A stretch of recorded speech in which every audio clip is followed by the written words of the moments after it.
Minkejja li s-sibt li għadda l-Gvern ħabbar li ser jibqa' dej bid-deċiżjoni tiegħu li jiffirma l-ftehim tal-Isptar St. Philips, il-Ministru tas-Saħħa Joe Cassar ma jafx kemm hija l-ispiża totali li ser jidħol fiha l-Gvern kif jirriżulta mit-tweġibiet li ta' fil-programm dis-sett. Għandek ukoll iċ-ċens ta' kull sena li huwa 800,000, ġifieri prattikament jiġi 16 miljun.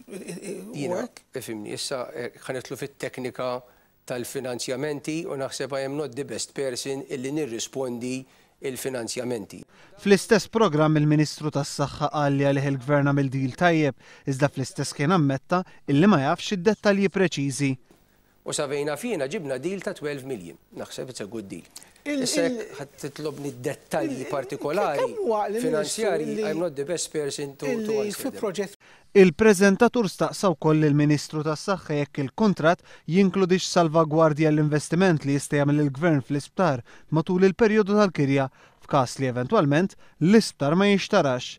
Cassar għal darb'oħra għal li ma jafx xi jieġeb għal dawn id-dettalji. Argument huwa dan, Ministru, jekk il-Gvern jagħmel xi investiment ta' 10 miljuni biex ikabbar dan l-isptar u wara 8 sena ma jġeddiġ il-kuntratt. Ikollu dritt tal-benefikati li jieħu l-benefikat tal-investiment li jkun ħa. Again, qed tistaqsini domandi tekniċi, finanzjarji illi ma nafx, jiġifieri fis-sens illi m'iniex ċert. Il-Ministru tas-Saħħa ġustifika l-fatt li huwa mhuwiex ċert dwar l-aspetti finanzjarji tal-kuntratt ma' St. Philips billi qal li huwa mhuwiex notar inkella ekonomista. Fuq livell finanzjarju trasparenti.